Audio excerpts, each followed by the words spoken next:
game 6 here, and right away I notice Torturer, and there's plus actions in Hamlet.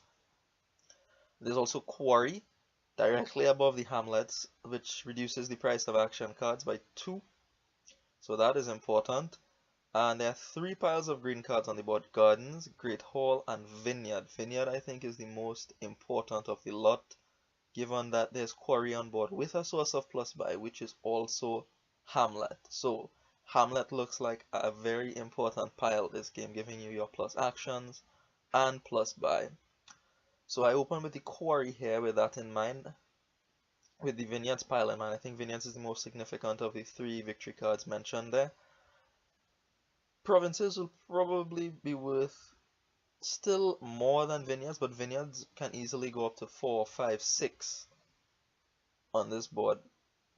So the idea is to play some kind of Hamlet Torturer engine and then buy green cards at the right time. So I pick up a Hamlet and a Quarry, as does my opponent here, sharing similar thoughts. On my turn 3 here, I have 4, and I have a choice of what to buy here. Silver is an option, though not very attractive given that there's Quarry on the board. There's Sage, but I want to avoid Sage this game because it will skip over my Hamlet. I don't want it to do that. I want to play my Hamlets, all of my Hamlets, so that I can get the plus actions and more importantly, get the plus buy when there's a Quarry with it. So this is the reason for me avoiding Sage here. The next option is Quarry, and I spend a bit of time thinking about picking up the second Quarry.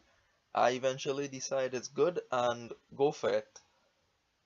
Getting 2 Quarries in play with some plus buys will be excellent. You can buy so many things, so many action cards for cheap. My opponent picks up a Sage, however, on 3, I believe. Here Hamlet comes with Quarry, and I'm able to discard for a buy, so this is an excellent turn 4 for me. Very easily a Torturer and another Hamlet. So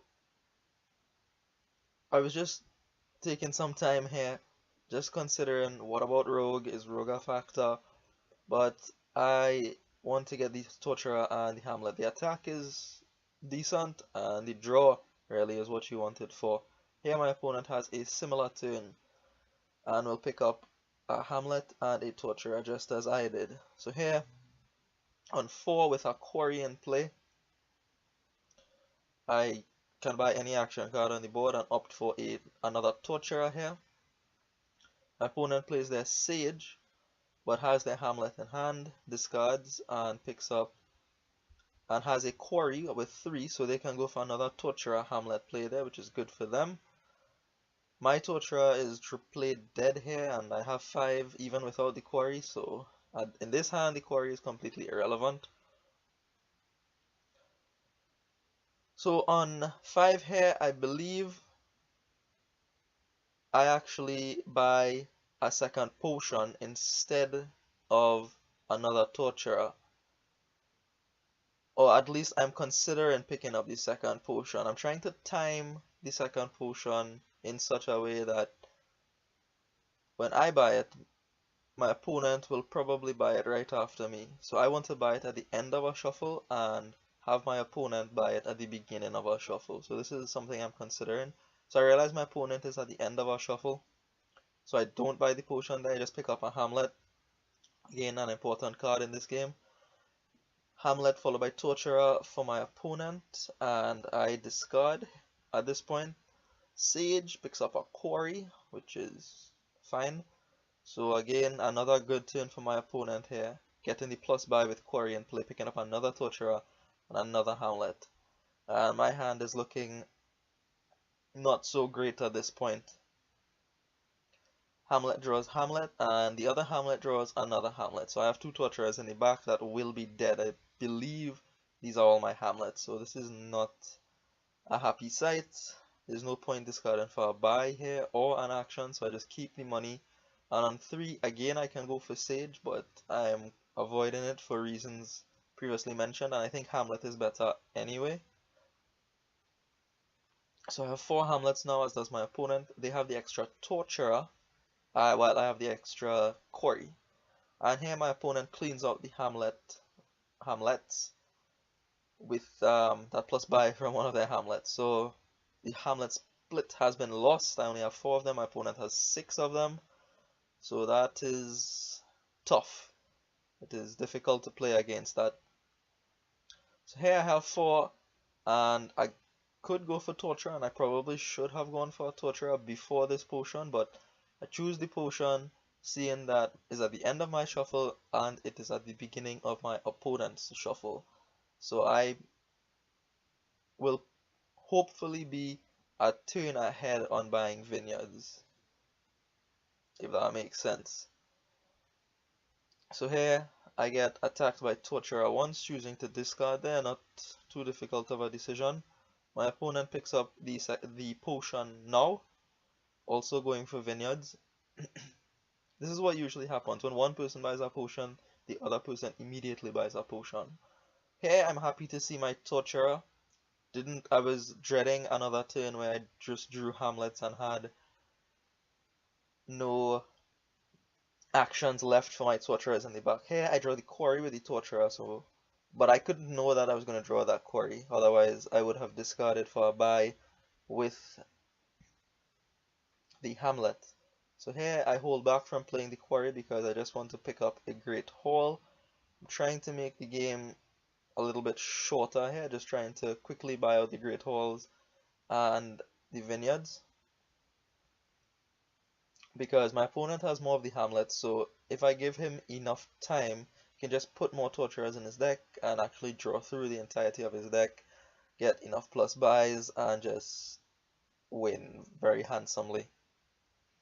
So now 2 Torturers for the first time here, and I have to decide. I accepted a curse on the first one because this hand is actually decent. I have the Hamlet with the Quarry here, which is really all that I want for this game, and there's the potion, so get my Vineyard.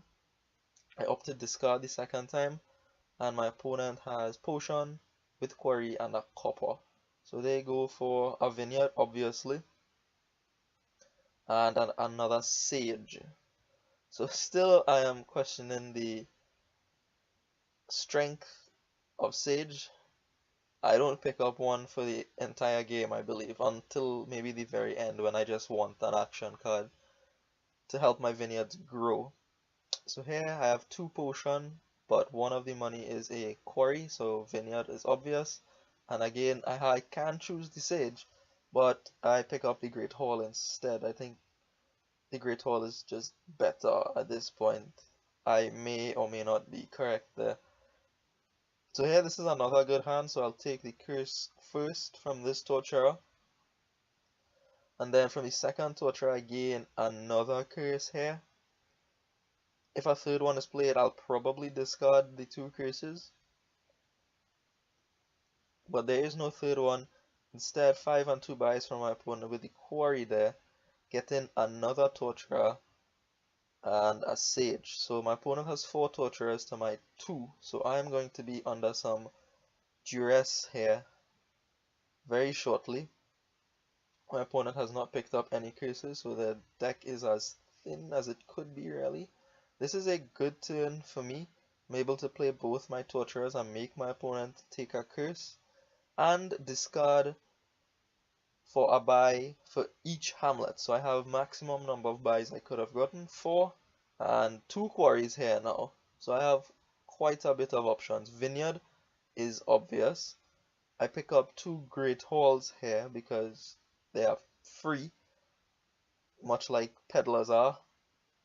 And the choice here really is between one of the more expensive action cards, particularly Torturer. Again, I prefer the Great Hall instead of the Torturer here. Maybe getting one more Torturer before going for these Great Halls was the correct thing to do. I discarded this Torturer. The reason for just piling out on the Great Halls is to try to make the game as short as possible and hopefully win that way. But my opponent gets another Vineyard here and a Great Hall, so that puts a damper on my plans. A 3 here is another Great Hall for me, and I'm marginally ahead at this point. Here, another torturer for my opponent, so 4 torturers and the 6 hamlets really paying off here. And there's not much I could do against this. I even have more curses than my opponent. I accept another one here. Seeing that this is the last torturer for my opponent, I just get rid of the 2 cards there, the curse and the vineyard. My opponent picks up a great hall and a sage. Here I have the 2 quarries colliding, which isn't the best thing, but it allows me to pick up a torturer here. I'm trying to not pick up sages for whatever reason, because I want to see the hamlets, right? I don't want them to go past my hamlets. My opponent seems to not mind that too much. They play quite a bit of sages there and it finds the potion. So now my opponent is ahead on the vineyard split. Here, unfortunately, I cannot discard for a buy with the hamlet, but I don't think it's going to matter. I don't have enough money to make use of it anyway. Pick up my vineyard here and a copper. Thinking about gardens at this point. I saw gardens from the beginning of the game and thought maybe I'd have to buy some. And now it looks like I do have to buy some because I need points from somewhere. Gardens is your cheapest source, well, aside from estates, but gardens would be significant. I think it would be 3 points for me here. My opponent picks up a sage and a copper here. Again, they seem to be angling for the gardens as well. Going to discard for buys of these hamlets. And 3, now I pick up a sage solely because it is an action card and it'll help my vineyards grow. So now my opponent's sage starts to skip quite a bit of cards and finds them either torturer or potion or quarry, both of which are decent cards actually. So here I have 3 and pick up a sage, and my opponent plays a bunch of sages and then a torturer and finds the potion to close out the game. So this is the, oh sorry, that maybe next turn. They pick up a sage there, and I just managed to pick up a couple coppers. And this is the turn, I believe. Look at how many cards that sage is skipping. And they get to the potion and buy the last potion to win. So thanks for watching the match. Comments and feedback are welcome. And see you in the 3rd match.